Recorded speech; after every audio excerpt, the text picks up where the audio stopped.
নবী নূরের তৈরি না মাটির তৈরি?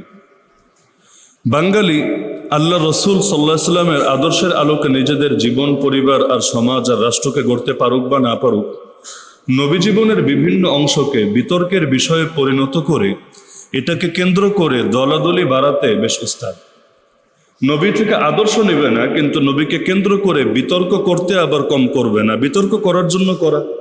এমন লোকও আছে দেশে যে নামাজ ঠিকমতো পড়ে না, কিন্তু হাতটা কোথায় বাঁধতে হবে, আমিন কিভাবে বলতে হবে, এটা নিয়ে তার মাথার তার ছিঁড়ে গেছে।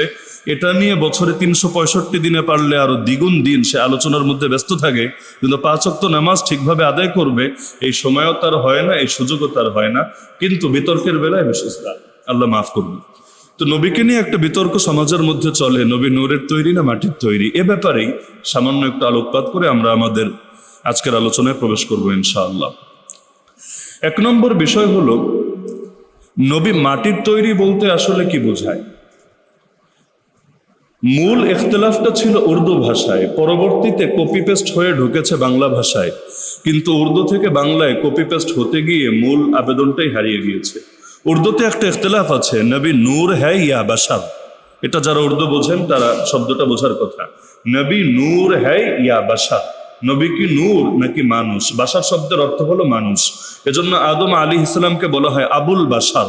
আবুল বাশার অর্থাৎ মানুষের পিতা, মানব জাতির পিতা। আমাদের সমাজে অনেকে নাম রাখে আবুল বাশার, তারা এই অর্থে রাখে না যে সে হলো দুনিয়ার সব মানুষের পিতা, বরঞ্চ আদম আলাইহিস সালামের সেই দিকে নিসবত করে নিজের নামের সাথে এটা অ্যাড করে দেয়। তো উর্দুতে ইখতিলাফ ছিল নবী বাশার নাকি বাশার না, তিনি মানুষ নাকি মানুষই না, আলাদা কোনো শ্রেণী। কিন্তু বাংলাদেশে এসে ইখতিলাফটা কপি হতে গিয়ে ওই বাশার শব্দটার ব্যবহার হয় নাই, বা এর বাংলা মানুষ শব্দটাও ব্যবহার হয় নাই, এখানে শব্দ তৈরি হয়ে গেছে মাটির তৈরি। অথচ আদম আলাইহিস সালামকে আল্লাহ মাটি থেকে বানিয়েছেন, এটা কোরআনই আছে, নবীজির একাধিক হাদিসেও আছে। আল্লাহ রসুল বিদায় হজের ভাষণেও বলেছিলেন যে তোমাদের বাবা হলেন একজন আর তাকে সৃষ্টি করা হয়েছে মাটি থেকে।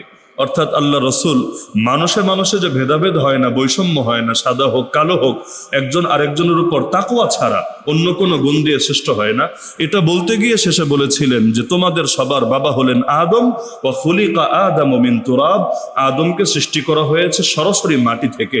এরপর আদম আলাইহিস সালামের বংশে যারা এসেছে, তার ঔরস থেকে যারা এসেছে, এদের কাকে সরাসরি মাটি থেকে সৃষ্টি করা হয়েছে? কাউকেই তো না। বলবেন কোরআনে যে আছে তোমাদেরকে বানিয়েছে মাটি থেকে, এর মানে কি? এর মানে হলো দুইটা। 1 নম্বর হলো তাফসীরের কিতাব খুললেই দেখবেন মিনহা খালাকনাকুম, আমি তোমাদেরকে মাটি থেকে সৃষ্টি করেছি। কিভাবে? বিখালকি আবিকুম আদামা মিন তুরাব, তোমাদের বাবাকে, তোমাদের মূল যিনি ছিলেন, মূল পূর্বপুরুষ, তাকে মাটি থেকে সৃষ্টি করার মাধ্যমে। কারণ তাকে যখন মাটি থেকে সৃষ্টি করা হলো এবং তার বংশধররা পরবর্তীতে তার ঔরস থেকে দুনিয়াতে আসলো, তো মাটি থেকে যেই জিনিস ছড়াবে সেটার মধ্যেও তো মাটির উপাদান থাকবে, এটাই স্বাভাবিক ব্যাপার। তো বাবার বীর্য থেকে যদি সন্তান সৃষ্টি হয়, তাহলে বাবার মধ্যে যে উপাদান থাকবে সেই উপাদানের বিভিন্ন প্রভাব, বিভিন্ন আসর সন্তানের মধ্যে যে যাবে, এতে কোনো সন্দেহ নাই। আধুনিক বিজ্ঞানও বলে 20-এর উপর, 20টার উপরে মাটির এমন গুণ যেগুলো মানুষের মধ্যেও মেলে। মানে গুণগুলো মাটির মধ্যে পাওয়া যায়, আবার মানুষের মধ্যেও পাওয়া যায়। অথচ এই মানুষ আর মাটির মধ্যে মিলটা কোথায়? ওই মিল হলো সেই গোড়ার ভেতরে। যেহেতু আল্লাহ প্রথম মানুষটাকে বানিয়েছিলেন মাটি থেকে, পরবর্তীতে তার ঔরস থেকে যেহেতু সবাই পয়দা হচ্ছে, সৃষ্টি হচ্ছে, জন্ম হচ্ছে, সুতরাং একটা চেইন, একটা সিলসিলা সবার মধ্যেই আছে। না হলে আমরা আপনারা সকলেই সৃষ্টি আমাদের বাবার ঔরস থেকে, সরাসরি মাটির মাধ্যমে না। হ্যাঁ, এখন এটা বলতে পারেন যে যা খায় সেটাও তো মাটি থেকে। আমরা দুনিয়াতে যা কিছু খাই এগুলো তো বেশিরভাগ গাছ থেকে আসছে, তো গাছের সাথে মাটির সম্পর্ক আছে। ওইভাবে ঘুরায় পেঁচায় দেখলে তো হয়তো মাটির সাথে সবাইকে মেলানো যাবে, কিন্তু যেভাবে সরাসরি আদম আলাইহিস সালামকে তৈরি করা হয়েছে মাটি থেকে, কারো বীর্য থেকে না, কারো বীর্য থেকে না, কোনো বাবার ঔরস থেকে না, বরং সরাসরি মাটি থেকে। আমাকে আপনাকে কাউকেই সরাসরি এভাবে সৃষ্টি করা হয় নাই। হ্যাঁ, আমার আপনার মধ্যে মাটির কিছু উপাদান বৈশিষ্ট্য পাওয়া যায়, এবং সেই গোড়ায় মাটি থাকার কারণে মাটির চেইন পাওয়া যায়। না হলে সরাসরি আমি বা আপনি কেউ সরাসরি মাটির সৃষ্টি না। এক নম্বর বিষয়। তাহলে এটা আমার আপনার ক্ষেত্রেই যদি হয়, তাহলে নবীর ক্ষেত্রে এই শব্দটাই তো প্রয়োগ করা আলাদা করে বৃথা। তিনি মাটির তৈরি নাকি তিনি নূরের তৈরি? আমরা দুনিয়াতে অন্য মানুষরা যেভাবে তৈরি হয়েছে তিনিও সেভাবে তৈরি হয়েছেন। তারও একজন বাবা ছিলেন যে সম্মানিত বাবার নাম আব্দুল্লাহ, তারও একজন মা ছিলেন যে সম্মানিতা মায়ের নাম হলো আমেনা। তাদের মধ্যেও বিয়ে শাদী হয়েছিল, তাদের মধ্যেও পারিবারিক স্বাভাবিক সম্পর্ক হয়েছিল, শারীরিক মেলামেশা হয়েছিল। অন্য মানুষরা সৃষ্টি হয়, আল্লাহ রসুল সাল্লাল্লাহু আলাইহি ওয়াসাল্লামকে আল্লাহ সেই প্রক্রিয়ায় পাঠিয়েছিলেন। চাইলে আল্লাহ অন্যভাবেও পাঠাতে পারতেন, যেমন ঈসা আলী ইসলামকে পাঠিয়েছিলেন, কোনো বাবা লাগে নাই। আদম আলী ইসলামকে সৃষ্টি করেছিলেন, বাবা মা কিছুই লাগে নাই। আল্লাহ চাইলে পারতেন, কিন্তু আল্লাহ স্বাভাবিক ধারাকে অনুসরণ করেছেন। এমনকি মজার একটা ব্যাপার, সৌদি বা মিডল ইস্টের বিভিন্ন দেশে গেলে দেখবেন সেখানে এই বিতর্কটাও চলে যে বীর্য পাক নাকি না পাক। অর্থাৎ কাপড়ে বীর্য লাগা আছে, বীর্য বের হলে গোসল করা লাগবে সেটা ভিন্ন বিষয়, কিন্তু কাপড়ে লেগে আছে, এমন কাপড় যেই কাপড়ে হয়তো আগে লেগেছিল এটা আর ধোয়া হয় নাই, এখন এই কাপড় পরে নামাজ পড়া যাবে কিনা এটা নিয়েও তাদের মধ্যে একটা ইখতিলাফ, একটা মত ভিন্নতা আছে। ইমাম শাফিঈ রাহমাতুল্লাহ আলাইহি, নাম শুনেছেন, 4 মাযহাবের এক মাযহাবের ইমাম, ইমাম শাফিঈ। ইমাম শাফিঈ রাহমাতুল্লাহ আলাইহির মত হলো বীর্য নাপাক না, বরং বীর্য পাক। বীর্য নাপাক না, বরং বীর্য পাক। হ্যাঁ, শরীর থেকে বের হলে গোসল করা লাগবে, কিন্তু এর মানে এটা না যে কোনো কাপড়ে যদি লেগে থাকে তাহলে সেই কাপড় যদি সেটা খুঁটিয়ে উঠেও ফেলে তাহলে ওইটা ধুইতেই হবে, না ধুইলে এটা পরে নামাজ পড়া যাবে না, বিষয়টা এমন না। ওনারা দলিল দেন মূলত দুইটা। এক দলিল হলো যে নবীদেরকেও আল্লাহ সৃষ্টি করেছেন বীর্য থেকে, তো বীর্য যদি নাপাক হয়, নাপাক থেকে আল্লাহ নবী পয়দা করেছেন, এটা বলি কিভাবে? মানে বিষয়টাকে নিয়ে গিয়েছেন অন্যদিকে, যে বীর্য থেকেই যেহেতু আল্লাহ সবাইকে সৃষ্টি করে, তো এখন যদি বলে বীর্য নাপাক, তাহলে নাপাক উপাদান থেকে নবী তৈরি হয়েছে, এটা বললে এটা তো বেইজ্জতি হয়, এটা তো বেয়াদবি হয়, এটা তো অপমান হয়। এজন্য হুকুমই ভিন্ন, অর্থাৎ এখন সবারটাই পাক, কারণ এখান থেকে যেহেতু অনেক মহান ব্যক্তিরাও সৃষ্টি হয়েছে। আর দ্বিতীয় আর একটা দলিল দেন হাদিস থেকে। সেই হাদিস হলো আম্মা জান আয়েশা রাদিয়াল্লাহু তাআলা আনহা থেকে বর্ণিত হাদিস, যে আল্লাহ রসুল সাল্লাল্লাহু আলাইহি ওয়াসাল্লামের ক্ষেত্রে কখনো এমনও হয়েছে যে একটা কাপড়ে স্বামী স্ত্রী মেলামেশা করেছেন, পরবর্তীতে ওই কাপড়টা আর ধোয়া হয় নাই, যেহেতু আরবে পানিরও সংকট ছিল, কিন্তু সেই বীর্যকে তিনি নিজের আঙ্গুল দিয়ে এভাবে উঠিয়ে ফেলেছেন, শুকনো অংশ উঠিয়ে ফেলেছেন। পরবর্তীতে আল্লাহ রসুল ওই কাপড় পরেও নামাজ পড়েছেন। এটা আম্মা জান আয়েশা থেকে বর্ণিত হাদিস আছে। এটা থেকে দলিল দেওয়ার চেষ্টা করেন, যদিও এখানে অনেকগুলো কারণে দলিলটা আমাদের সাথে মিলবে না। এক নম্বর কারণ হলো ওই যুগের খাবার এই যুগের খাবার এক না। তাদের খাবারটা ছিল শুষ্ক খাবার, পানির পরিমাণও ছিল কম, যার কারণে ওই সময় এটা এমন শক্ত থাকতো যে উঠিয়ে ফেললে খুব বেশি আসর বাকি থাকতো না। কিন্তু এটা এই বর্তমান সময়ে, সেটা সৌদিরই হোক আর বাংলাদেশের নাগরিকই হোক, তাদের ক্ষেত্রে এটা প্রযোজ্য না। কারণ এখন যতই এটা নখ দিয়ে উঠিয়ে ফেলা হোক না কেন, এর আসর কাপড়ের মধ্যে থাকবেই থাকবে, এবং সে যদি নামাজ পড়ে তাহলে ওই জিনিসটা তার নামাজের মধ্যে তার কাপড়ের সাথে সম্পৃক্ত আছে, এই ফতোয়া দেয়াই লাগবে। তো যার কারণে জিনিস যদি না মিলে ফতোয়া মিলবে না, স্বাভাবিক ব্যাপার। জিনিস যেহেতু আলাদা, ফতোয়াও আলাদা। তো যাই হোক, এই ইখতিলাফ এখানে আমার বলা উদ্দেশ্য না। মূল পয়েন্ট হলো এটা যে নবীকে আল্লাহ সরাসরি সৃষ্টি করেছেন মাটি থেকেও না, বরঞ্চ দুনিয়ার অন্য মানুষরা যেভাবে সৃষ্টি হয়, আল্লাহ তাআলা নবী সাল্লাল্লাহু আলাইহি ওয়াসাল্লামকে দুনিয়াতে পাঠানোর মাধ্যম হিসাবে এটাকেই ব্যবহার করেছেন। যদিও সৃষ্টি তো করেছেন আল্লাহ দুনিয়াতে পাঠানোরও বহু আগে। এজন্য আগেও আমি বলেছিলাম যে নবীর জন্মদিন পালনের মধ্যে এই কথাটা অনেকে ভুলে যায় যে আমার নবীর জন্ম, আমার নবীর সূচনা, আমার নবীর উৎপত্তি, আমার নবীর সৃষ্টি সেদিন হয় নাই যেদিন মায়ের পেট থেকে দুনিয়াতে এসেছেন, বরং আমার নবীর সৃষ্টি তো তখন হয়েছে যখন আদম আলাইহিস সালামও পয়দা হন নাই। আল্লাহ তখনই তাকে নবুয়ত দিয়ে দিয়েছেন, দেওয়ার ফয়সালা করেছেন এমন না, বাস্তবেই নবুয়ত দিয়ে দিয়েছেন। এখন সেই নবুয়ত দেওয়ার অর্থ কি, এর তাৎপর্য কি, এটা আমার মাথায়ও ধরবে না, আপনার মাথায়ও ধরবে না। কিন্তু নবীজি যা বলেছেন সেটাকে আমরা অবিশ্বাস করতে পারি না, অবিশ্বাস করলে ঈমান হবে না। তাহলে আসি যে নবী নূর না মাটির তৈরি, ইখতিলাফের মানেটা কি? ইখতিলাফের মানে এক নম্বরে মাথায় রাখতে হবে যে আল্লাহর রাসূল সাল্লাল্লাহু আলাইহি ওয়াসাল্লাম তিনি সত্তাগতভাবে মানুষ ছিলেন, কোনো সন্দেহ নাই। তিনি ফেরেশতা ছিলেন না, তিনি জিন ছিলেন না, তিনি অবশ্যই মানুষ ছিলেন, কোনো সন্দেহ নাই। কিন্তু গুণগতভাবে তিনি নূর ছিলেন, এটাও কোনো সন্দেহ নাই। দুটো একসাথে সত্য। সত্তাগতভাবে তিনি মানুষ, আল্লাহ রাসূল কি মানুষ না? মানুষের দাম কি ফেরেশতার চাইতে কম নাকি? আল্লাহ ফেরেশতাকে নূর থেকে বানিয়েছেন, কোনো সন্দেহ নাই। কিন্তু ফেরেশতার দাম বেশি না মানুষের দাম বেশি? যেই মানুষরা ঈমান আমলের ক্ষেত্রে অগ্রসর, তারা সাধারণ ফেরেশতাদের চাইতে দামি। এজন্য আল্লাহ ফেরেশতাদেরকে জান্নাত দেবেন না, কিন্তু এই মানুষদেরকে আল্লাহ জান্নাত দেবেন, জান্নাত সৃষ্টি করে রেখেছেন। এমনকি বিশেষ মানুষরা বিশেষ ফেরেশতাদের চাইতে দামি। যেমন আমাদের বড় ওলি যে, সে জিবরিলের চাইতে দামি হতে পারবে না, কিন্তু আমাদের রাসূল যিনি, তিনি জিবরিলে আমিনের চাইতেও দামি। তাহলে বিশেষ মানুষ বিশেষ ফেরেশতাদের চাইতে দামি, সাধারণ ঈমানদার সাধারণ আমলকারী সাধারণ ফেরেশতাদের চাইতে দামি। লাকাদ খালাকনাল ইনসান ফি আহসানি তাকওয়িম সুম্মা রাদাদনাহু আসফালা সাফিলিন। আল্লাহ মানুষকে সৃষ্টি করেছেন সর্বোত্তম গঠনে, এরপর তাকে ফিরিয়ে দিয়েছেন সবচাইতে নিকৃষ্ট স্থানে। ইল্লাল্লাযীনা আমানু ওয়া আমিলুস সালিহাত, তবে যারা ঈমান এনেছে, নেক আমল করেছে, তাদেরকে সবচাইতে নিকৃষ্ট স্থানে আল্লাহ ফিরিয়ে দেন নাই, বরং সৃষ্টি যেমন করেছিলেন সর্বোত্তম গঠনে, আল্লাহ তাদেরকে পৌঁছিয়েও দেন সর্বোত্তম মাকামে। তাহলে নবীকে যদি ফেরেশতা বলা হয়, এতে নবীর দাম কমবে না নবীর দাম বাড়বে? নিঃসন্দেহে কমবে। মক্কাবাসী অনেকে নবীর উপর ঈমান আনতে পারতো না, এই কারণে কোরআনে 18 নম্বর পারা সূরা ফুরকান খুললেও আপনি পাবেন, তারা যুক্তি দিত, এ আবার কেমন নবী যে খায়, যে খাবার খায়, যে বাজারে যায়, যে দুনিয়াতে চলাফেরা করে, এ আবার কেমন নবী? তার মানে ওদের দৃষ্টিতে নবী হওয়া উচিত ছিল এমন যে ফেরেশতার মতো হবে, যে খাবে না, যে বিয়ে শাদী করবে না, যে হাটে ঘাটে বাজারে ব্যবসার প্রয়োজনে অন্য কাজের প্রয়োজনে যাবে না। অথচ তারা দেখতে পাচ্ছে এমন নবী যিনি মাঠে গিয়ে ছাগলও চড়াচ্ছেন, এমন নবী যিনি ব্যবসা বাণিজ্যের কাজেও বিভিন্ন পরামর্শ দিচ্ছেন, এমন নবী যিনি সংসারও করছেন, এমন নবী যিনি বিয়ে শাদীও করছেন, এমন নবী যার বাচ্চা কাচ্চাও হচ্ছে, মেনে নিতে পারছে না। তারা বলছে এ নবী হতে পারে না। নবী যদি হতো অবশ্যই সে একজন ফেরেশতার মতোই হতো। নাউযুবিল্লাহি মিন যালিক। ওই যুগে তারা মানতে পারতো না নবী মানুষ কেন, নবী ফেরেশতা হওয়া উচিত ছিল। আর এই যুগে কিছু মানুষ পারলে তাকে মানুষ থেকেই বের করে দেয়, তাকে ফেরেশতার মতো বললেই তাদের দিলটা পুরা হয়ে যায়। ভক্তি করতে করতে এমন এক পর্যায়ে পৌঁছে যায় যে মক্কার মুশরিকদের সঙ্গে তাদের সুর মিলে যায়। আল্লাহ মাফ করুন।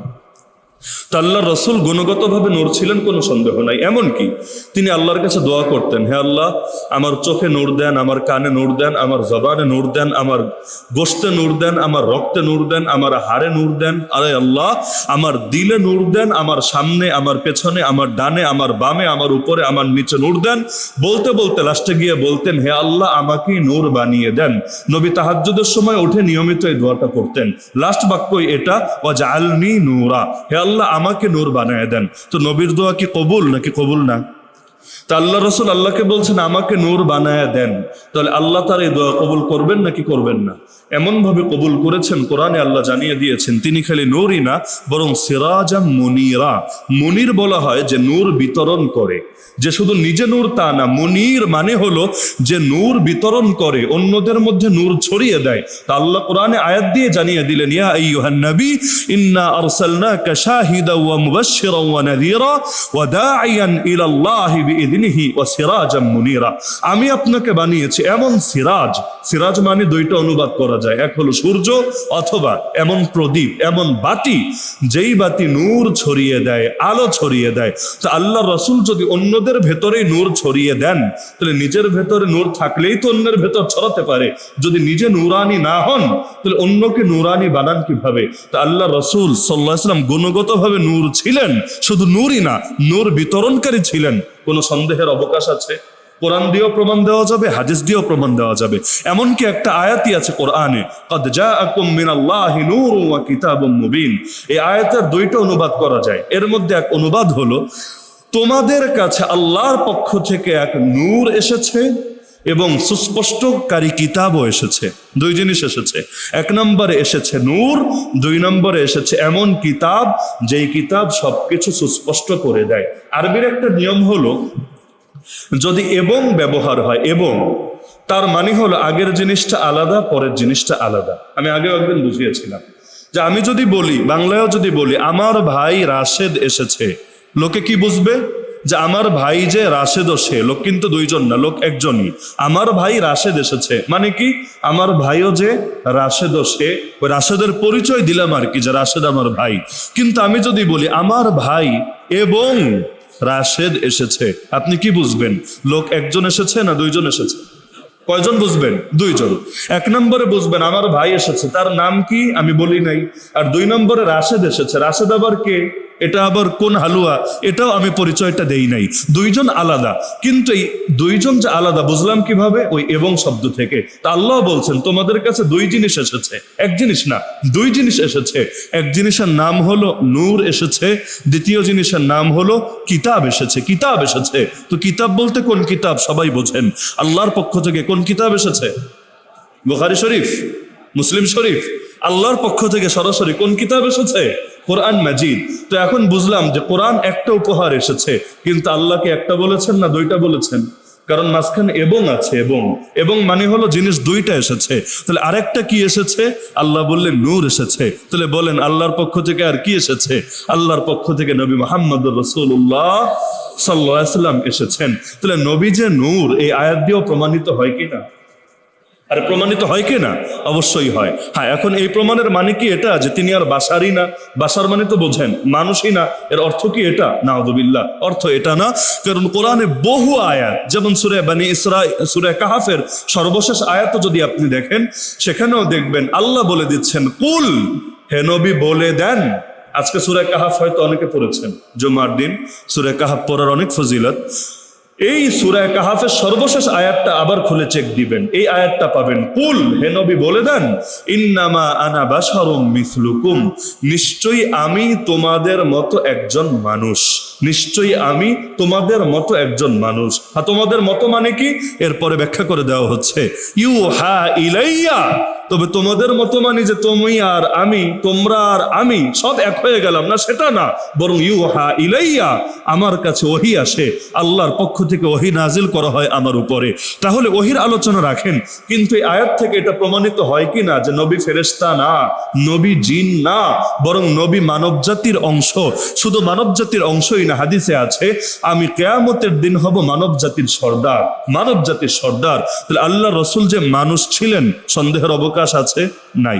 তাহলে পুরো ইখতিলাফ এক বাক্যে সমাধান, সেটা হলো নবীজি অবশ্যই সত্যগতভাবে মানুষ ছিলেন, নবীজি অবশ্যই গুণগতভাবে শুধু নূর না বরং নূর বিতরণকারী ছিলেন। বেশ, ইখতিলাফ শেষ। কিন্তু এখন সমাজে ইখতিলাফটা শিরোনামে পাল্টে দেওয়া হয়, নবী নূরের তৈরি না মাটির তৈরি। আরে ভাই, মানেটা কি? মাটির তৈরি হওয়ার অর্থটা কি? যেই অর্থে আমি আপনি মাটির তৈরি, ওই অর্থে দুনিয়া সবাই মাটির তৈরি। কারণ আব্বা আদম আলাইহিস সালাম, তিনি যে আদি পিতা, এটাকে আল্লাহ নবীও বলতেন না যে আমার বাবা আদম? কি বলতেন না? তাহলে তার বাবা যদি আদম হয়, আদম আলাইহিস সালামকে আল্লাহ কি থেকে বানিয়েছেন? আদমকে যে মাটি থেকে বানিয়েছেন, এটা তো আমি গবেষণা করে বের করি নাই, এটা তো নবীর জবান থেকেই জানলাম, এটা তো আল্লাহর আয়াত থেকেই জানলাম। তাহলে যেই অর্থে আমি আপনি মাটির তৈরি, ওই অর্থে তো মুহাম্মদুর রাসূলুল্লাহ সাল্লাল্লাহু আলাইহি ওয়াসাল্লাম মাটির তৈরি।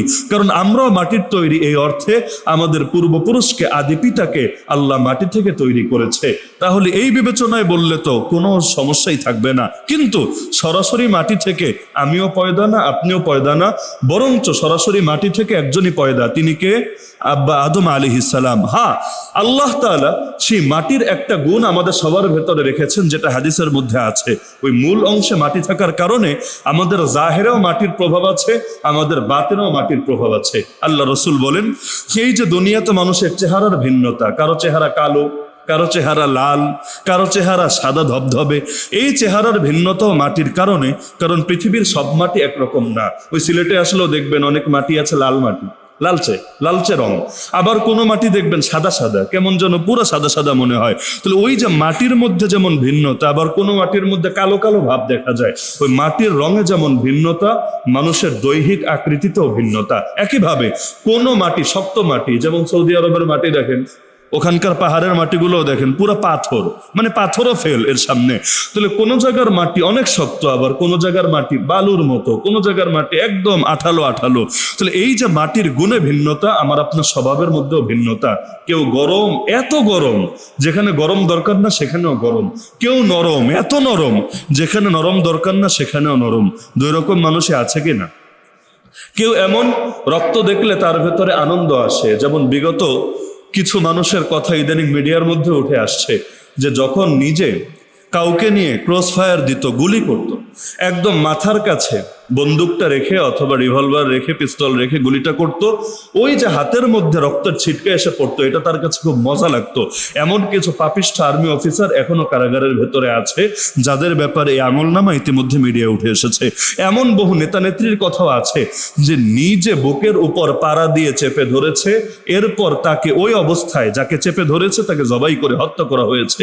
এটা দেখে মজা পেয়েছে, মজা তার কাছে আনন্দের বিষয় লেগেছে।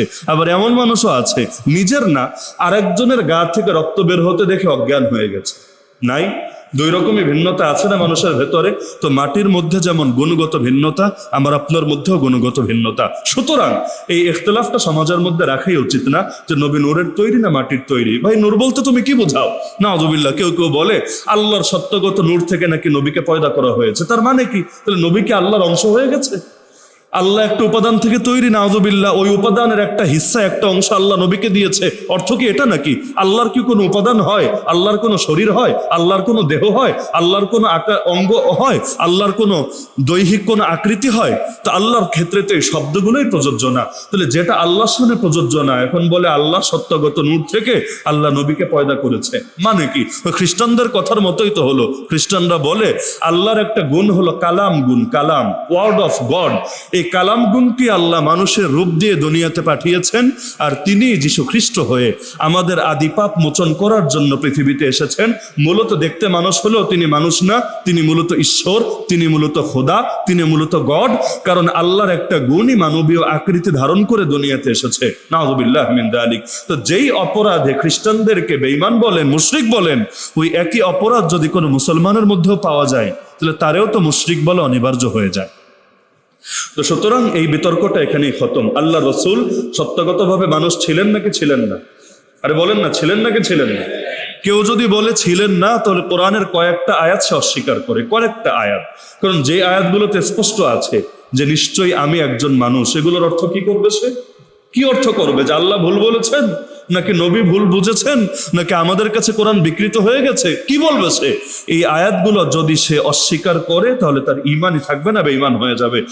সত্যগতভাবে মানুষ ছিলেন, কিন্তু গুণগতভাবে তিনি সাধারণ মানুষ না, বরং তিনি নূর ছিলেন। এজন্য তার দুই কন্যাকে যিনি বিয়ে করেছিলেন, একজনের মৃত্যুর পর আরেকজনকে, তাকেও আমরা কি বলি?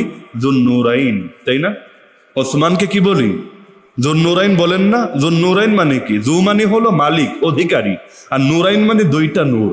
তো যুন-নূরাইন মানে দুই নূরের অধিকারী। তাহলে দুই নূর মানে কোন দুই নূর? ওই যে নবীর দুই কন্যাকে বিয়ে করেছেন, একজনের মৃত্যুর পর আরেকজনকে, এজন্য তারই নাম দিলাম, তিনি দুই নূর পেয়ে গিয়েছেন। তো নবীর কন্যাকে যিনি বিয়ে করেন, তিনি যদি দুই নূরের অধিকারী হন, তাহলে নবীর কন্যারা নূর ছিল কিনা? গুণগত বিবেচনায় নূর ছিল কিনা? এবং সেই কন্যার পিতা যিনি, তিনিও নূর ছিলেন কিনা? মজা লাগে। আজকালও এমন এমন মানুষ আছে যারা একাধিক বিয়ে করে নিজের নামে যুন-নূরাইন বা জিন-নূরাইন লাগায়। এই মিরপুরে একটা প্রতিষ্ঠান আছে, প্রতিষ্ঠানের নামই জিন-নূরাইন। আগে পরে অন্য শব্দ আছে, কিন্তু মূল শব্দ আছে জিন-নূরাইন। কেন জিন-নূরাইন? ঘাটতে গিয়ে দেখলাম যে এই মাদ্রাসার প্রিন্সিপাল, এই প্রতিষ্ঠানের প্রিন্সিপাল দুইটা বিয়ে করেছেন। যেহেতু দুই বিয়ে করেছেন, এজন্য জিন-নূরাইন, দুই নূরের অধিকারী হয়েছেন। তাহলে আমি আপনি যদি দুই বিয়া করলে দুই নূরের অধিকারী হয়ে যাই, আর সেখানে এসে বিতর্ক চালাবো যে আল্লাহ রসুল নূর ছিলেন কিনা, আল্লাহ রসুল তিনি নূর না, তার নূর বললে ঈমান থাকবে না, নাউযুবিল্লাহ। এর চাইতে হাস্যকর কথা তো কিছু হতেই পারে না। কিন্তু মাথায় রাখা দরকার যে সত্যগতভাবে তিনি মানুষ, গুণগতভাবে তিনি নূর। সত্যগতভাবে তিনি মানুষ, গুণগতভাবে তিনি নূর। কথাটা ভেঙে বললে আর আপত্তি থাকে না, ভেঙে না বললেই সব সমস্যা। আগে একদিন বুঝিয়েছিলাম যে নবী গায়েব জানেন নাকি জানেন না, এই বিষয়ে আমি বলেছিলাম যে নবী গায়েব জানেন, ডাইরেক্ট এভাবে বললেও একটা ভুল মেসেজ যায়। অনেকে নবী আর আল্লাহকে এক বানায় ফেলে। নবী গায়েব জানেন না এভাবে বললেও এক ধরনের কেমন অভদ্রতা, বা আমরা গায়েবের ভবিষ্যৎবাণীগুলো অস্বীকার করি কিনা, এইরকম একটা ইঙ্গিত পাওয়া যায়। তো সব বাদ দিয়ে এভাবে বলি না যে আল্লাহ নবীকে যা কিছু জানিয়েছেন নবী তা তা জানেন, আল্লাহ নবীকে যা জানান নাই নবীজি তা জানেন না, বেশ শেষ। দুই বাক্যের কোনো বাক্যই আমার বলার দরকার নেই। আল্লাহ নবীকে যা যা জানিয়েছেন নবী তা তা জানেন, আল্লাহ নবীকে যা যা জানান নাই নবীজি নিজের থেকে এমন কোনো কিছু জানেন না। কারণ এলেমের মালিককে আল্লাহ, বেশ শেষ, বিতর্ক শেষ। ওই একই জিনিস, একই জিনিস, কিন্তু শব্দ এবং বাক্যের ভিন্নতার কারণে প্যাচ লাগে।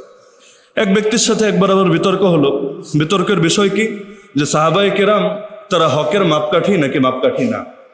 কমন একটা বিতর্ক বাংলাদেশে এবং বর্তমান সময়েও ব্যাপক আলোচিত, সাহাবায়ে কেরাম হকের মাপকাঠি নাকি হকের মাপকাঠি না। এখন এটা বোঝানোর জন্য যে উর্দু শব্দটা ব্যবহার করা হয় মিআইয়ারে হক, সাহাবায়ে কেরাম মিআইয়ারে হক, এটার ব্যাপারে ক্লিয়ার বক্তব্য আমাদের, সেটা হলো মিয়ারে হক সাহাবীদের শানে। এই শব্দটা না কোরআনে এসেছে, না কোনো হাদিসে এসেছে, না ইমাম আবু হানিফা তার আকিদার কিতাব আল ফিকহুল আকবর, আল ফিকহুল আবসাদ অন্য কোনো কিতাবে বলে গিয়েছে, বরং এই শব্দটাই মূলত এই উপমহাদেশে ব্যবহৃত হয়ে আসছে। তো কারা ব্যবহার করছে? আমাদের কোনো হুজুর, আমাদের কোনো পীর এমন না, বরং যিনি এটা আলোচনায় এনেছেন এটাকে অস্বীকার করার জন্য তিনি এই শব্দটা প্রথমে মার্কেটে আমদানি করেছেন যে সাহাবায়ে কেরাম মেয়ারে হক না, আমরা নবী ছাড়া কাউকে মেয়ারে হক মানি না। অথচ মেয়ারে হক শব্দটা সরাসরি কোরআনের শব্দও না, হাদিসের শব্দও না। তো এখন যার সাথে আমার বিতর্ক, আমি বললাম দেখেন আগে বুঝেন মেয়ারে হক বলতে আমরা কি বুঝাই। মেয়ারে হক বলতে আমরা এটা বুঝাই না নবীও নিষ্পাপ সাহাবীরাও নিষ্পাপ, নাউযুবিল্লাহ, নবীও মাসুম সাহাবীরাও মাসুম, এটা বুঝাই না, নাউযুবিল্লাহ, এটা বোঝানো সম্ভব না। এটাও বলি না যে সাহাবায়ে কেরামের কোনো ভুল হয় না, তাদের থেকে কখনো কোনো পাপ প্রকাশিত হওয়া সম্ভব না, না এটাও বুঝাই না। তাহলে কি বুঝাই? আমরা বুঝাই যে সাহাবায়ে কেরাম ঈমানের ক্ষেত্রে আমাদের আদর্শ, আমলের ক্ষেত্রে আমাদের আদর্শ, আখলাকের ক্ষেত্রে আমাদের আদর্শ, আদবের ক্ষেত্রে আমাদের আদর্শ, রাজনীতির ক্ষেত্রে আমাদের আদর্শ, জীবনের প্রতিটা ক্ষেত্রে আমাদের আদর্শ। এজন্যই আমাদেরকে আহলে সুন্নাত ওয়াল জামাত বলে। জামাত মানি সাহাবীদের জামাত, আর সুন্নত মানি নবীর সুন্নত, নবীর আদর্শ। তাহলে সুন্নাত ওয়াল জামাত মানি আমরা দুই জিনিসকে আঁকড়ে ধরে থাকি, এক জিনিসের নাম নবীর আদর্শ আর এক জিনিসের নাম সাহাবীদের আদর্শ। হ্যাঁ, কেউ বলতে পারে যে নবী থাকতে সাহাবী কেন লাগে? কালেমা তো সাহাবীর নামে পড়ি নাই, কালেমা তো পড়েছে নবীর নামে, লা ইলাহা ইল্লাল্লাহ মুহাম্মাদুর রাসূলুল্লাহ। এটার জবাব সিম্পল, আল্লাহ থাকতে নবী কেন লাগে? জবাব দাও। আল্লাহ থাকতে নবী কেন লাগে? শুধু আল্লাহর নামে কালেমা পড়লেই তো চলে, নবীর নাম বলার দরকার কি? বলবে আরে আল্লাহর নামে পড়লে চলে, কথা তো ঠিক আছে, কিন্তু কিভাবে আল্লাহ রাজি হবে, আল্লাহ খুশি হবে, কিভাবে আমরা আল্লাহর আনুগত্য করব, বন্দেগী করব, এটা জানবো কিভাবে? এটা জেনেছে যার মাধ্যমে, তারই তো নবী বলে, তারই তো রাসূল বলে। তার মানে আল্লাহর পথ যেটা, নবীর পথ আলাদা কিছু না, নবীর পথ সেটা, নবী যেই পথ দেখিয়েছেন ওই পথের চূড়ান্ত গন্তব্যই হলেন আমার আল্লাহ, আমার রব। বেশ, তার মানে নবী হলেন সিঁড়ি আমার জন্য, আর আল্লাহ হলেন আমার চূড়ান্ত লক্ষ্য। এজন্যই কোরআন বলছে মাইয়ুতিআর রাসূল, যে রাসূলের দেখানো পথে চলবে, ফাকাদ আতা আল্লাহ, সেই আল্লাহর আনুগত্য বাস্তবায়ন করবে। তার মানে আল্লাহকে পেতে চাইলে কোন পথ ধরতে হবে? আরে বলেন না, কোন পথ ধরতে হবে? মুহাম্মদুর রাসূলুল্লাহ সাল্লাল্লাহু আলাইহি ওয়াসাল্লামের পথ। কিন্তু চিন্তার বিষয় হলো আল্লাহকে কিভাবে রাজি করব, কিভাবে খুশি করব, কিভাবে তার কথা মানব, এটা যেমন শিখতে হয়, নবীকে কিভাবে ভালোবাসবো, কিভাবে নবীকে সন্তুষ্ট করব, কিভাবে নবীর যে শাফাআত পাবো, কিভাবে আল্লাহ রসুল আমাদের জন্য রাজি হবেন, আমাদেরকে হাউজে কাউসারের পানি পান করাবেন, আমাদের জন্য সুপারিশ করবেন, এটাও তো শেখার বিষয়, এটাও তো জানার বিষয়। কারণ প্রতিটা জিনিসই তো শিখতে হয়, আন্দাজের উপর করার তো সুযোগ নাই। তা আল্লাহর হক কিভাবে আদায় করব শিখলাম নবীর থেকে, নবীর হক কিভাবে আদায় করব শিখবো যাদের থেকে, তাদেরকেই সাহাবী বলে। এজন্য নবীরা যেমন নির্বাচিত, সাহাবীরাও কিন্তু নির্বাচিত, সাহাবীরাও নির্বাচিত। ইখতারাহুমুল্লাহু তাআলা লিসুহবাতি নবিয়িহি ওয়া লিইকামাতি দীনিহি। আব্দুল্লাহ বিন মাসউদ রাদিয়াল্লাহু আনহু বলেন, আল্লাহ তাদেরকে নির্বাচিত করেছেন নবীর সাহাবী হওয়ার জন্য এবং দ্বীন কায়েম করার জন্য। নবীর হাদিসেও আছে আল্লাহ প্রতিটা নবীর জন্য তার সঙ্গী ঠিক করে দেন, আমার জন্য আল্লাহ তাআলা সঙ্গী ঠিক করে দিয়েছেন। তাহলে সাহাবী যারা হন, চাইলে যে কেউ হতে পারে। চাইলেই যদি হতে পারতো তাহলে আবু তালেব পারলো না কেন? আবু তালেব তো ইসলাম চিনতো, ইসলাম বুঝতো, নবীর খেদমত করতো, সাহাবী হতে পারলো না কেন? কারণ সাহাবীকে হবে না হবে এর মূলনীতি আল্লাহ জানিয়েছেন, ইন্নাকা লা তাহদি মান আহবাবতা ওয়ালাকিন্নাল্লাহ ইয়াহদি মান ইয়াশা। হে নবী, যাকে ভালোবাসেন তাকে হেদায়েত দিতে পারবেন না, হেদায়েত আল্লাহ দেন, যাকে চান তাকে দেন। তার মানে হেদায়েতের মালিক কে, নবী নাকি আল্লাহ? যদি নবী হেদায়েতের মালিক হতেন অন্তত সবার আগে আবু তালেবকে হেদায়েত দিতেন, কারণ তার বাবা নাই, বাবার অবর্তমানে চাচাই হলো বাবার মতো। আর একজন বাবা সন্তানের জন্য যা করে আবু তালেব নবীর জন্য এর চাইতে কম করে নাই, বরঞ্চ অনেক ক্ষেত্রে আরো বেশি করেছে। কারণ এই 3 বছর যে নবীর সঙ্গে জেলেও থেকেছে, পৃথিবীতে কোন বাবা এই কাজটা করবে? কিন্তু আবু তালেব কোনো অপরাধ নাই, কিন্তু নিজে গোটা বংশকে নিয়ে, এমনকি দুধের বাচ্চা মাসুম বাচ্চাদেরকে পর্যন্ত নিয়ে নবীর সঙ্গে জেলে থেকেছে। এমন জেল যেখানে খাবার দেয় না, এমন জেল যেখানে কেনাকাটাও করা যায় না, যেখানে বাধ্য হয়ে গাছের পাতা পর্যন্ত খেতে হয়েছে, মুখের মারি পর্যন্ত ছুলে গিয়েছে। ওই সময়ও নবীজি সঙ্গ দিয়েছে, এমনকি প্রকাশ্যে কুরাইশকে চ্যালেঞ্জ দিয়েছে, আমি যতদিন জীবিত আছি তোরা মুহাম্মাদের কোনো ক্ষতি করা দূরের কথা, মুহাম্মাদের ধারে কাছেও তোরা পৌঁছতে পারবি না। তাহলে একজন বাবা সন্তানের জন্য যা করে, আবু তালেব তো এর চাইতে কম করে নাই। তো নবী যদি হেদায়েতের মালিক হতেন, অন্তত সবার আগে নিজের চাচাকে অংশ দিতেন নাকি দিতেন না? কিন্তু নবীর চাচার মৃত্যুর পরে আল্লাহ আয়াতটা নাজিল করলেন, হ্যাঁ নবী, আপনি যাকে চান তাকে হেদায়েত দিতে পারবেন না, হেদায়েত আল্লাহ দেন, যাকে চান তাকে দেন। কোন নবী হেদায়েতের মালিক না। যদি মুসা আলাইহিস সালাম হেদায়েতের মালিক হতো, অন্তত নিজের পালক পিতার ভূমিকা যে পালন করেছিল সেই ফেরাউন, যত খারাপ হোক, কিন্তু তাকে তো পেলেছে, ছোটবেলা থেকে তো তার ঘরেই তিনি মানুষ হয়েছেন। তাহলে অন্তত নিজের পালক পিতারে তো হেদায়েত দিত। ফাকুলা লাহু কাওলান লাইয়িনা লাআল্লাহু ইয়াতাযাক্কারু আও ইয়াখশা। চেষ্টা তো কম করে নেই, সুন্দরভাবে নরম ভাষায় বুঝিয়েছে, হেদায়েত দেওয়ার চেষ্টা করেছে। জানের রিস্ক নিয়ে, মৃত্যুদণ্ডের পরোয়ানা নিয়ে শুআয়ব আলাইহিস সালামের দেশ ছেড়ে আবারও তার কাছে দাওয়াতের বার্তা নিয়ে এসেছে। নবী ইব্রাহিমের হাতে যদি হেদায়েত থাকতো, আর কাউরে দেখবা না দেখ, অন্তত আজর নিজের বাপটারে তো হেদায়েত দিত। কিন্তু হেদায়েতের মালিককে, স্পষ্ট বিষয়, হেদায়েতের মালিক হলেন আল্লাহ, পৃথিবীতে আর কেউ না। হ্যাঁ, নবীরা ওসিলা, কোরআন পথ দেখায়, নবী পথ দেখান, কিন্তু তারা কেউ নিয়ন্ত্রণ করে না। নিয়ন্ত্রণকারী যে আরবিতে তাকে কাইয়ুম বলে, আগেও বলেছি, নিয়ন্ত্রণকারীকে আরবিতে কাইয়ুম বলে। এই কাইয়ুম শব্দটা একজনের শানেই বরাদ্দ, তিনি কে? আল্লাহু লা ইলাহা ইল্লা হুয়াল হাইয়ুল কাইয়ুম, আল্লাহু লা ইলাহা ইল্লা হুয়াল হাইয়ুল কাইয়ুম। তো এখন সাহাবী কে হবে না হবে এটা নির্ধারণ করেন কে? আল্লাহ রাব্বুল আলামিন।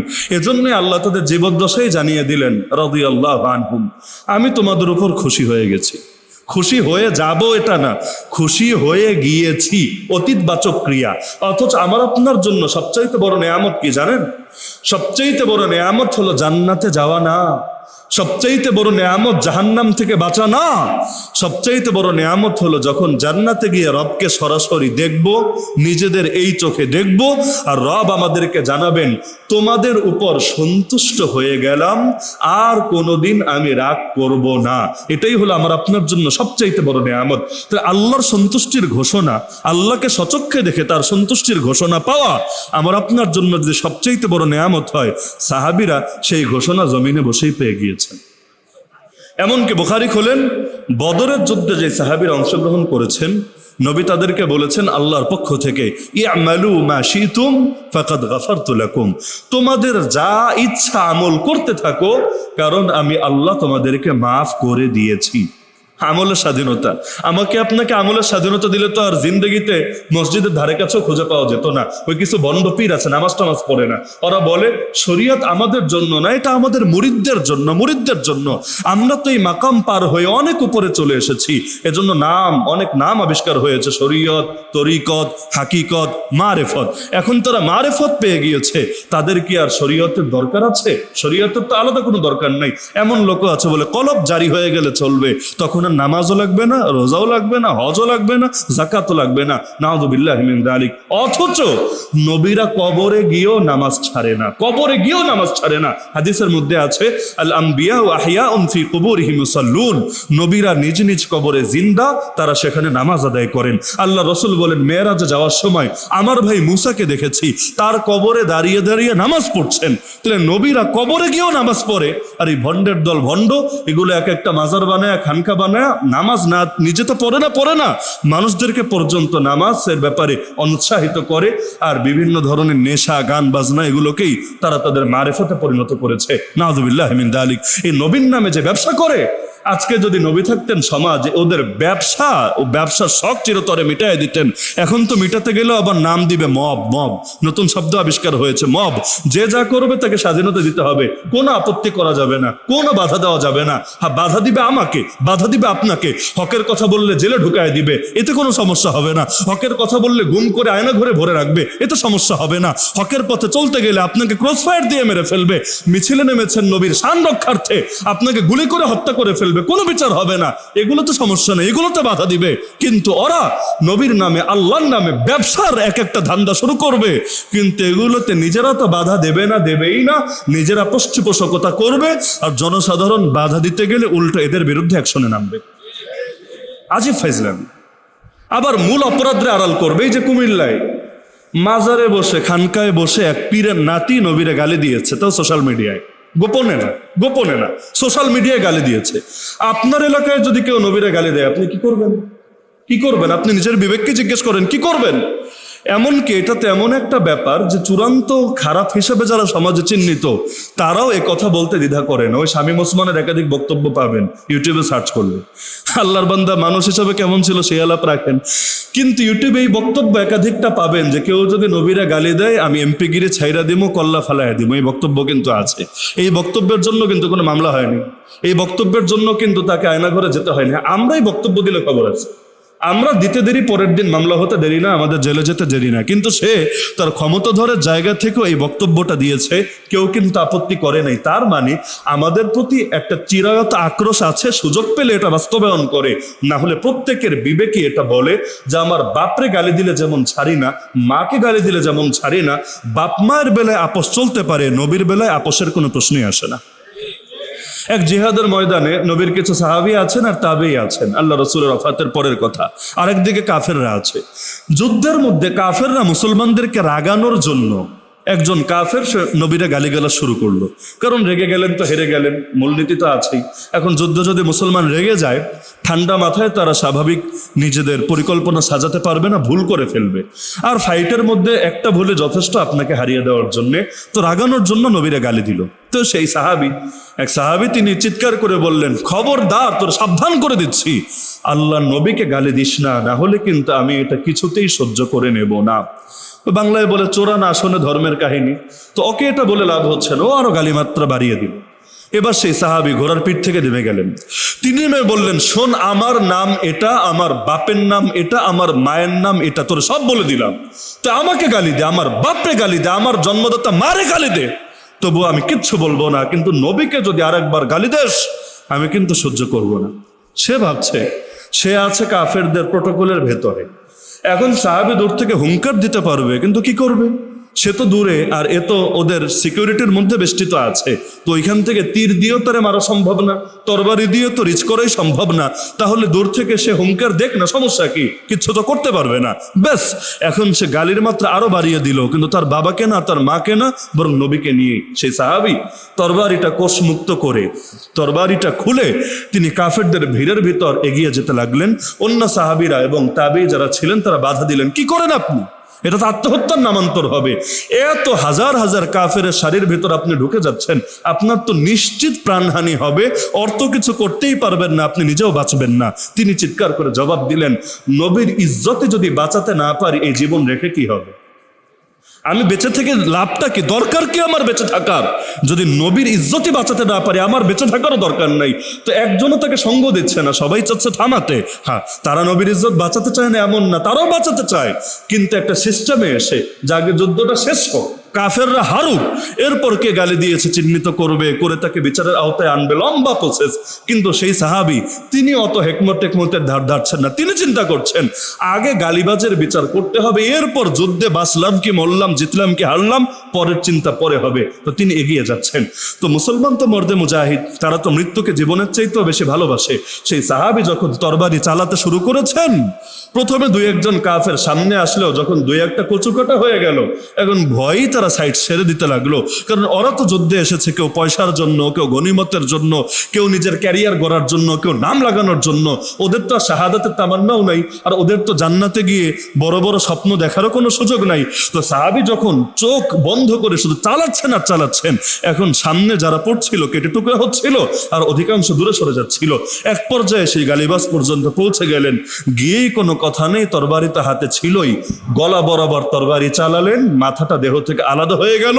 পেছন থেকে আর এক কাফের ওই সাহাবীকে আঘাত করলো, সেই সাহাবীও জায়গায় শহীদ হলেন, কিন্তু নিজের রক্তের বিনিময়ে নবীর ইজ্জতকে হেফাজত করে গেলেন। তো এটা তো নবীর সাহাবীদের ঘটনা, এবং বিশুদ্ধ সূত্রে, কোনো জালটাল না, বিশুদ্ধ সূত্রে বর্ণিত ঘটনা। তাহলে নবীর শানটা তো এমন। তো এখন গালি দিয়েছে, এটা নিয়ে কোনো মিডিয়া আলোচনা করবে না, না বিবিসি, না বাংলাদেশের হলুদ মিডিয়াগুলো কেউ আলোচনা করবে না। এখন গালির প্রতিক্রিয়ায় যেহেতু বিচার হয় না, গালি দিলে মামলা টামলা করে অনেক সময় সমাধান পাওয়া যায় না, আবার আজকে ধরে নিলে 1 মাস পর সুন্দর বেকসুর খালাস হয়ে যায়। তো এগুলো দেখে মুসলমানের তো বিচারহীনতার উপরই একটা অনাস্থা তৈরি হয়েছে। এর দায় তো সরকারের। বিচারের উপর যদি আস্থা থাকতো তাহলে কোর্ট কাচারিতেও মানুষ ডিম মেরে মেরে নিজেরাই বিচার করার চেষ্টা করতো না, ওই কালো মানিকদেরকে ধরে ওদের জিনিসপত্রই ফাটায় দিত না। তো মানুষের তো বিচারের উপরে আস্থা নষ্ট হয়ে গিয়েছে। তো এখন কুমিল্লায় পরবর্তীতে কি হলো যে তুই মাজার খুলে নবীরে গালি দিবি, ঠিক আছে, তোর ব্যবসায় এবার লালবাত্তি জ্বালাবো। মুসলমান গিয়ে সেখানে অভিযান চালালো এবং তারা যা করলো পরবর্তীতে এটা নিয়ে পুরো দেশ গরম। দেখ মাজারে হামলা, দেখ খানকায় হামলা, দেখ এটা মপতন্ত্র, দেখ এই দেশে তাওহীদের জনতা, এইটা সেইটা, কিন্তু মূল কারণটা আর কি আলোচনায় আনে না। অতীতে যে অমুকের বাপরে গালি দেওয়ার কারণে কি হয়েছে ওইটা দেখার বিষয় না, অমুকের নেতারে গালি দেওয়ার কারণে কি হয়েছে এটা দেখার বিষয় না। তো নবীরে গালি দিলে ব্যাস এইটাই হলো তখন সহনশীলতা, তখন অসাম্প্রদায়িকতা। ইতিপূর্বেও দেখেন না, কেউ নিজেরে নবীর পরে নবী দাবি করে, এইটা নিয়ে কারো মাথা ব্যথা নাই, তার বিরুদ্ধে অ্যাকশনে নামলেই সবার দরদ জেগে ওঠে। আল্লাহ মাফ করুক এই সকল জ্ঞানপাপী থেকে। তো এখন নবীর হক কিভাবে আদায় করবেন শিখবেন কাদের থেকে? আরে বলেন না কাদের থেকে? এজন্য আল্লাহ নিজে কোরআনে বলেন সূরা বাকারার আয়াত, ফাইন আমানু বিমিসলি মা আমানতুম বিহি ফাকাদ ইহতাদাউ। লোকেরা যদি সেভাবে ঈমান আনে যেভাবে তোমরা সাহাবীরা ঈমান এনেছো, তবেই তারা হেদায়েত প্রাপ্ত হবে। তাহলে আল্লাহ ঈমানের মাপকাঠি বললেন কাদেরকে? বলেন না কাদেরকে? হ্যাঁ, এখন বলতে পারেন নবীরা বললেই তো পারতেন। হ্যাঁ পারতেন, কিন্তু এখানে পার্থক্য আছে। নবী তো নবী আর আমরা তো সাধারণ। কোথায় নবী আর কোথায় আমরা? নবীকে তো আল্লাহ মাসুম বানিয়েছেন, তার পক্ষে পাপ করা সম্ভবই না। এখন যদি শুধুমাত্র নবীকে উম্মতের সামনে নমুনা হিসেবে উপস্থাপন করা হয়, কেউ বলবে এটা তো আমাদের সাধ্যের কথা না, আমরা কি তার মতো হতে পারবো? আমরা কি তার মতো চলতে পারবো? আমরা কি তার মতো আমল করতে পারবো? এটা আমাদের সাধ্যের বাইরে। তিনি তো বিশেষ, তো বিশেষ, সাধারণ তো সাধারণ, বিশেষের সাথে সাধারণের কি আর তুলনা চলে? বাস এক কথায় শেষ। কিন্তু সাহাবায়ে কেরাম তারা তো সাধারণ, তারাও তো উম্মত, তারা তো নবী না, তারাও তো উম্মত, তারা তো নূরের তৈরি না, তারাও তো উম্মত, তারা তো মাসুম না, তারাও উম্মত, তারা গায়েব জাননেওয়ালা না, কিছুই তো না। বরং আমরা যেমন তারাও তেমন। পার্থক্য এখানে, তারা নবীর সোহবত পেয়েছে আর আমরা নবীর সোহবত পাই নাই। তো এখন সাহাবায়ে কেরাম উম্মত হয়ে তারা যদি এত সুন্দর জীবন গড়তে পারেন, আমি আপনিও উম্মত হয়ে সুন্দর জীবন গড়তে পারবো ইনশাআল্লাহ। এজন্যই তাদেরকে নমুনা বানানো হয়েছে। পাশাপাশি এমন কিছু ব্যাপার আছে যেটা নবীর দ্বারা ঘটানো সম্ভব না, কিন্তু এটাও উম্মতকে শেখাতে হবে। যেমন তওবা, পাপ করার পরের তওবা, পাপ করার পর দিলের হালত কেমন হওয়া উচিত, আবার কিছু পাপের ক্ষেত্রে শাস্তিটা কেমন ভাবে দেওয়া উচিত, এটাও শেখানোর দরকার আছে নাকি নাই? যদি না শেখান ইসলাম পরিপূর্ণ হবে কিভাবে? ইসলামকে পরিপূর্ণ করতে চাইলে কেউ চুরি করে ফেলেছে, সাজা কিভাবে দিতে হবে এটাও তো শেখাতে হবে। কেউ জিনা করে ফেলেছে, বিচারটা ঠিক কিভাবে করতে হবে, কোন মাত্রায় করতে হবে, সাক্ষ্যটা কিভাবে নিতে হবে, এগুলো তো শেখাতে হবে। তো এটা কিভাবে পসিবল? আল্লাহ রাসূল সাল্লাল্লাহু আলাইহি ওয়াসাল্লামের দ্বারা কি পাপ হওয়া সম্ভব নাকি? যে তার ক্ষেত্রে পাপ হবে, পরবর্তীতে নমুনা উম্মতের সামনে থাকবে, কিন্তু উম্মতের তো এটাও জানার দরকার আছে। এজন্য আল্লাহ সাহাবীদেরকে দিয়ে, এই যে সাহাবীরা যে পাপগুলো তাদের দ্বারা হয়েছে, এটাও কিন্তু উম্মতের জন্য রহমত। বলবেন পাপ আবার রহমত হয় কিভাবে? তাদের দ্বারা যদি এই কাজগুলো না হতো এবং এর পরবর্তীতে যদি ফয়সালাগুলো সামনে না আসতো, এই জিনিসগুলো তো আমরা জানতেই পারতাম না। যেমন এক সাহাবী নাম মাইজ আসলামী রাদিয়াল্লাহু আনহু, নামটা মনে রাখতে পারেন, মাইজ আসলামী রাদিয়াল্লাহু আনহু জিনা করে ফেলেছিলেন। এরপর তার বিচার কি হবে? বিবাহিত পুরুষ যদি জিনা করে, আপনারা সবাই জানেন, তাকে প্রস্তরাঘাতে মৃত্যুদণ্ড দিতে হবে। ইসলামের ফয়সালা, পাথর মেরে মেরে তাকে হত্যা করতে হবে। যদি আধুনিক মুফতিরা একটু ছাড় দেন, তারা বলেন যে পুরা মৃত্যুটাই পাথর মেরে মারতে হবে, এটা জরুরি না।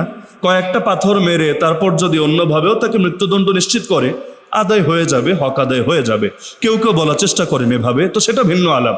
তো মায়েজ আসলামী জিনা করে ফেলেছেন, কেউ জানতেন না, নিজেই এসে নবীর কাছে স্বীকারোক্তি দিলেন, সাক্ষী না স্বীকারোক্তি, কেউ জানতো না, কোনো মামলা আসে নাই, নিজেই স্বীকারোক্তি দিলেন। নিয়ম হলো কেউ যদি একবার জিনার স্বীকারোক্তি দেয়, বিচারক এটাই কবুল করবে না, তাকে ফিরায় দিবে। দ্বিতীয়বার, তৃতীয়বার, চতুর্থবারও যদি স্বেচ্ছা প্রণোদিত হয়ে স্বীকারোক্তি দেয়, তাহলে এই 4 জন সাক্ষীর বিকল্প হবে 4 বার স্বীকারোক্তি। একবার দিয়ে বিচার হবে না, 2 বার দিয়ে না, 3 বার দিয়ে না, 4 বার যদি স্বীকারোক্তি দেয়, এটা 4 জন সাক্ষীর সাক্ষ্যের সমপর্যায়ে হবে। তো নবীও তাকে বারবার বুঝালেন যে দেখো তুমি মনে হয় চূড়ান্ত জিনা করো নাই, প্রাথমিক কিছু করেছো, যাও চলে যাও, আল্লাহর কাছে মাফ চাও। এভাবে একবার গেল, দুইবার গেল, তিনবার গেল। সেই সাহাবী বলেন, ইয়া রাসূলুল্লাহ, শাস্তি যা হোক দুনিয়ায় হয়ে যাক, আখিরাতে শাস্তি নেওয়া আমার পক্ষে সম্ভব না, বিচার যত কঠিন হোক আমার সমস্যা নেই, বিচার আপনি করে দেন। চতুর্থবার আল্লাহ নবী ফয়সালা দিলেন, তাকে পাথর মেরে তোমরা মৃত্যুদণ্ড নিশ্চিত করো। যখন পাথর মারা হচ্ছিল সাহাবীরা মারছিলেন, ইসলামের ফয়সালাই হলো গোপনে গোপনে শাস্তি নাই। ওয়ালিয়াশহাদ আযাবাহুমা তাইফাতুম মিনাল মুমিনিন, কোরআনের আয়াত। বিচার যেটা হবে এটা একদল মুমিনের নজরের সামনে হতে হবে, তারা দেখবে, যাতে করে সমাজের মধ্যে একটা ভীতি কাজ করে এবং অপরাধ করতে গেলে মানুষ 10 বার ভাবে। গোপনে গোপনে হলে এই ফায়দাটা হবে না। তো সাহাবীরা পাথর মারছিলেন, ওমর রাদিয়াল্লাহু আনহু একটা পাথর ছুঁড়ে মারলেন। যেই সাহাবীর গায়ে মারলেন তার গা থেকে রক্ত বের হয়ে ওমরের জামায় এসে লাগলো। ওমর রাদিয়াল্লাহু আনহু ঘৃণা বোধ করলেন, ছি, একটা জিনাকারী, একটা ব্যভিচারের রক্ত আমার গায়ে লাগলো, ছি। তিনি এটা ঘৃণার চোখে দেখছিলেন। আল্লাহর রাসূল তাকে ধমক দিয়ে বললেন, ওমর, তুমি তো জানো না, লাকাদ তাবা তাওবাতান লাউ কুসিমা আলা আহলিল মাদিনাতি লাকাফাতহুম। সে এমন তওবা করেছে, তার একার তওবা যদি মদিনার সবার মধ্যে ভাগ করে দেওয়া হয়, সবার গুনাহ মাফের জন্য তার একার তওবা যথেষ্ট হয়ে যায়। তাহলে গুনাহ তো হবেই উম্মতের দ্বারা, কার দ্বারা হয় না? কিয়ামত পর্যন্ত তো গুনাহ হতেই থাকবে। তো গুনাহ করার পর কিভাবে নিজেদেরকে শুধরাতে হয়, কিভাবে নিজেদেরকে জাহান্নাম থেকে বাঁচাতে হয়, এই নমুনাও তো উম্মতের সামনে থাকলে পাপীরাও ফিরে আসার পথ খুঁজে পাবে। কারণ মানুষের সামনে নমুনা থাকলে তার জন্য গ্রহণ করা সহজ হয়। আপনারা যারা বিপদে আছেন, আজকে বাসায় গিয়ে হেকায়েতে সাহাবা বা হায়াতে সাহাবা খুলে সাহাবীদের বিপদগুলো নিয়ে পড়েন, কোনো সন্দেহ ছাড়া। আজকে আপনি 5টা গল্প 10টা গল্প পড়েন, সাহাবীদের বিপদ কেমন ছিল, কোরবানি কেমন ছিল, সবর কেমন ছিল। এরপর যদি আপনার বিপদ হালকা না লাগে আমাকে বললেন। আমাকে যদি কেউ এসে বলে, গত সপ্তাহে একজন দেখা করেছে এখানে যে হুজুর মুসলিম, নতুন মুসলমান হয়েছি, আমি তাকে পরামর্শ দিয়েছি আপনি হায়াতুস সাহাবা থেকে সাহাবীদের ঈমান গ্রহণের পর কি কষ্টগুলো হয়েছে এটা পড়েন। ইনশাআল্লাহ দেখবেন আপনাকেও যে ফ্যামিলি থেকে ঝামেলা পোহাতে হচ্ছে, যে বাধাগুলোতে পড়তে হচ্ছে, সব পানির মতো সহজ মনে হবে। তো নমুনা থাকলে গ্রহণ করা সহজ হয় না। না হলে তো কোরআন থাকলেই চলতো, নবীও লাগতো না। কিন্তু না, দুইটাই লাগে, নমুনাও লাগে আর ইলমও লাগে। ইলম এবং নমুনা দুইটা সামনে থাকলে উম্মতের জন্য সহজ হয়। তো আল্লাহ নিজেই সাহাবীদেরকে ঈমানের মডেল বললেন, মাপকাঠি বললেন। কেউ যদি অস্বীকার করে ঈমান থাকবে, তো ঈমানই তো বড়, আমল তো পরে, আখলাক তো পরে, আদব তো পরে। তো যারা ঈমানের ক্ষেত্রে মডেল, আমলের মডেল হবে না, আখলাকের মডেল হবে না। এজন্য আহলে সুন্নাত ওয়াল জামাতের আকীদা হলো নবীরা পাপের ঊর্ধ্বে, তাদের পাপ হয় না। আর সাহাবীরা সমালোচনার ঊর্ধ্বে, তাদের সমালোচনা করা যায় না। নবীরা পাপের ঊর্ধ্বে, সাহাবীরা সমালোচনার ঊর্ধ্বে। বলবেন সাহাবীদের দ্বারা পাপ তো হয়েছে, হ্যাঁ হয়েছে, কিন্তু আল্লাহ মাফও করে দিয়েছেন। যেই পাপ মাফ হয়ে যায়, ওই পাপ নিয়ে কারো সমালোচনা করলে উল্টা নিজের ক্ষতি হয়। তো সাহাবায়ে কেরামকে আল্লাহ মডেল বানান আমাদের জন্য। এখন এটাকে অস্বীকার করতে পারবো? তো আমি তাকে জিজ্ঞেস করলাম, আপনি মানেন কি না ঈমানের ক্ষেত্রে সাহাবীরা আমাদের মডেল, আমলের ক্ষেত্রে মডেল, আখলাকের ক্ষেত্রে মডেল, আদবের ক্ষেত্রে মডেল? এটাই তো মিয়ারে হক হওয়ার অর্থ, সত্যের মাপকাঠি বা হকের মাপকাঠি হওয়ার অর্থ। তিনি বললেন, আমি সাহাবীদেরকে হকের মাপকাঠি মানি না। আর স্বাভাবিক, নেতা না মানলে কর্মী মানবে কোত্থেকে? আর কর্মী যদি নেতার বাইরে গিয়ে মানে, দলে তার পথ থাকবে কি না এটাও তো সন্দেহ আছে। তিনি বললেন, মানি না, তবে আমি এটা মানি তারা ইবাদের ক্ষেত্রে আমাদের মডেল, আমলের ক্ষেত্রে মডেল, আখলাকের ক্ষেত্রে মডেল, আফকারের ক্ষেত্রে মডেল। আমি বললাম, যাক আলহামদুলিল্লাহ, ঘুরে ফিরে যেই লাও সেই কদু হলো। আপনি বলতে চান আমি রাইস খাই না তবে ভাত খাই, আমি ফিশ খাই না তবে মাছ খাই, আমি মিট খাই না তবে আমি গোস্ত খাই, সমস্যা নাই। ইংলিশে না খায়া বাংলায় খান, মাশাআল্লাহ মারহাবা, খায়া যান। তো মিয়ারে হক এই শব্দ আপনি মানবেন না, মাইনেন না, শব্দ নিয়ে কোনো সমস্যা নাই। কিন্তু ইমানের মডেল মানবেন তো? হ্যাঁ মানেন। আমলের মডেল মানবেন তো? মানেন। আখলাকের মডেল মানবেন তো? মানেন। যদি বলেন এগুলো মানি না, তো আপনার নিজের ঈমানই ঠিক থাকবে না, আপনি নিজেকে প্রকৃত মুসলমান পরিচয় দেওয়ার যোগ্যতাই রাখবেন না। তো এই জন্য আমার বার্তা সহজ, সেটা হলো শব্দ নিয়ে মারপিট করার দরকার নেই। রাখেন শব্দ, যেই শব্দ নিয়ে বেশি ঝামেলা হবে। দেখেন না কয়দিন পর পর আমরা শব্দ আপডেট করি। আগে বলতো টয়লেট, এর আগে আরেকটা বলতো, এটা মুখে নাই আনি। এরপর বলতো টয়লেট, টয়লেটের পরে বলতো বাথরুম, বাথরুমের পরে বলে ওয়াশরুম। এখন 5 স্টার গুলোতে গেলে অনেক জায়গায় দেখবেন লেখা রেস্ট রুম, রেস্ট রুম। সুন্দর লাগে। রেস্ট রুম মানে তো বিশ্রাম কক্ষ, এখানে গিয়ে একটু বিশ্রাম নিবে। আর এখন তো বিশ্রাম নেয়ও মাশাআল্লাহ, এখানে গিয়েও নেট চালায়, ইউটিউব দেখে, ফেসবুক চলে, সবই চলে। রেস্ট এবং আমল দুইটাই একসাথে চলতে থাকে। তো শব্দগুলো পাল্টায় কেন কয়েক বছর পর পর? এজন্যই পাল্টায় যে শব্দ কয়েক বছর পর শব্দটাই জানি কেমন হয়ে যায়, ওই শব্দের মধ্যেই কেমন গন্ধ পাওয়া যায়। এজন্য শব্দটা আপডেট দিলে, ভার্সনটা আপডেট হলে গন্ধটা কেমন হারায় যায়। তো শব্দ নিয়ে যত মারপিট আছে বাংলাদেশে, রাখেন না, ওই শব্দটা শব্দের জায়গায় রেখা যেভাবে বললে ইখতিলাফটা থাকে না, এভাবে বলেন, ইনশাআল্লাহ উম্মতের ঐক্য করাটা বেশি কঠিন হবে। মনে থাকবে তো ইনশাআল্লাহ? অনেক ইখতিলাফ, ব্যাস এই কয়েক বাক্যে সমাধান হবে, কিন্তু এগুলোরে হুদাই আমরা লম্বা করি বিভিন্ন স্বার্থের কারণে। হ্যাঁ, লাস্ট একটা কথা না বললেই না, এটা বলে ফেলি, সেটা হলো এই শব্দের মারপেচে কিন্তু আমরা অনেকে নিজেদের ঈমানও বরবাদ করছি। সেটা কিভাবে?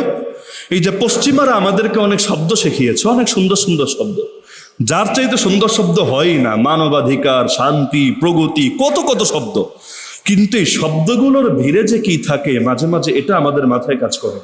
আজকাল তো আমরা উন্নত হতে হতে এমন উন্নত হয়েছি, একটা দলের কেন্দ্রীয় ব্যক্তিত্ব, সহসভাপতি, আমিরের পরেই যার মাকাম, তাকে একদিন জিজ্ঞেস করা হলো আপনারা কি চান? বললো লিবারেল ডেমোক্রেসি চাই। আচ্ছা, মাশাআল্লাহ, মারহাবা, আমেরিকা যা চাই লিবারেল ডেমোক্রেসি। এখন ব্যাখ্যা হয়তো দিবে যে এখানে লিবারেল ডেমোক্রেসি মানে ওইটা না, আমাদের ইসলাম সম্মত লিবারেল ডেমোক্রেসি। এটা নিয়ে আমি চিন্তায় ছিলাম না, যাই হোক, মনে হয় ভালো, যদিও শব্দটা একটু অন্যরকম। গতকাল বিবিসিতে রিপোর্ট আসলো, তাকে ইন্ডিয়ার এক সাবেক সচিব প্রশ্ন করেছে, ইন্ডিয়ার যেহেতু চিন্তা আছে বাংলাদেশের রাজনীতি কোন দিকে যাচ্ছে, আর ইন্ডিয়া প্রকাশ্যেই স্বীকার করেছে যে আমাদের সাথে যাদের বর্ডার আছে, ডাইরেক্ট বর্ডার, ওই রকম প্রতিবেশীদের অভ্যন্তরীণ ব্যাপার বলতে কোনো ব্যাপার থাকবে না, তাদের অভ্যন্তরীণ ব্যাপার আমাদের নিজস্ব ব্যাপার, কারণ এর সাথে আমাদের নিজেদের অস্তিত্ব রক্ষার প্রশ্ন আছে।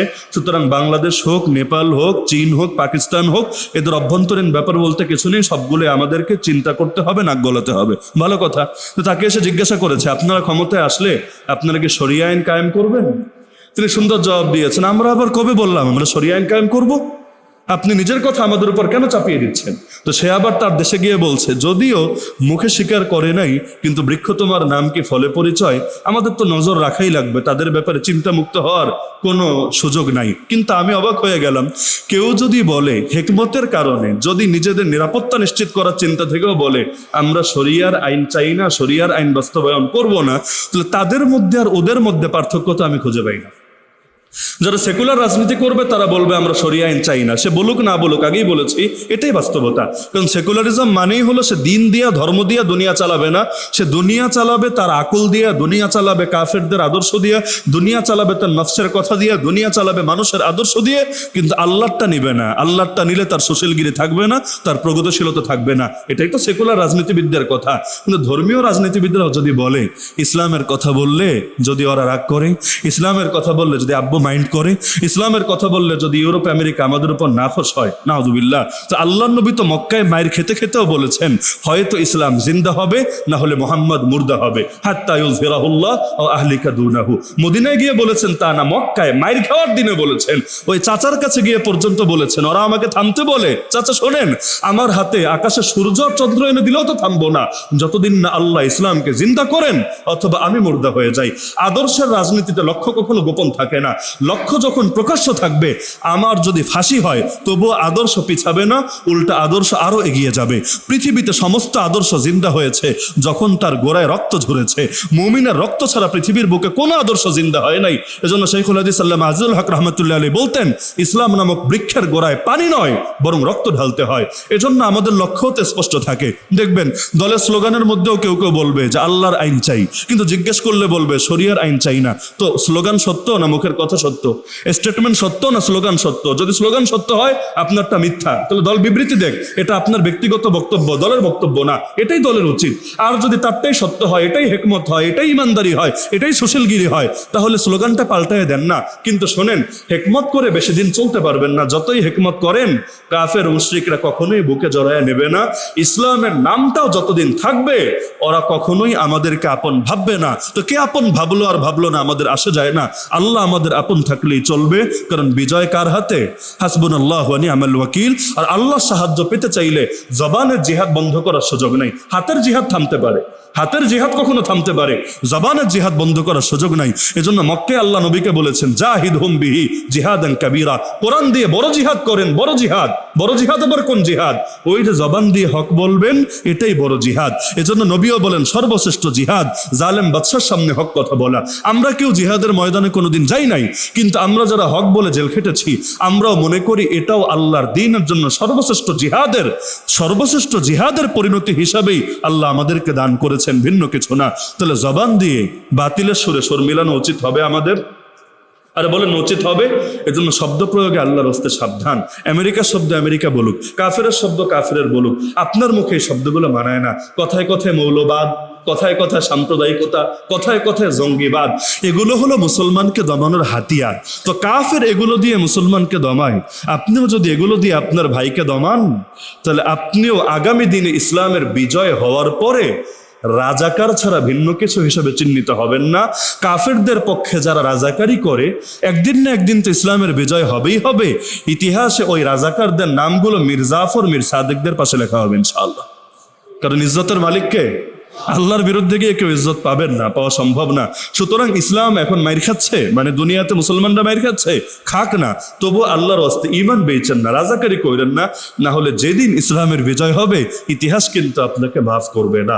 তো যে আলোচনাগুলো হলো, আল্লাহ তাআলা আমাদেরকে প্রকৃত মেসেজটা অনুধাবন করার তৌফিক দান করুন। তো সৎ কাজের আদেশ আর অসৎ কাজ থেকে নিষেধ নিয়ে আজকের আলোচনা সম্ভব হলো না। আগামী সপ্তাহে ইনশাআল্লাহ রবিউল সানিতে আমরা এটা নিয়ে আলোচনা করব। যারা সুন্নাত পড়িনি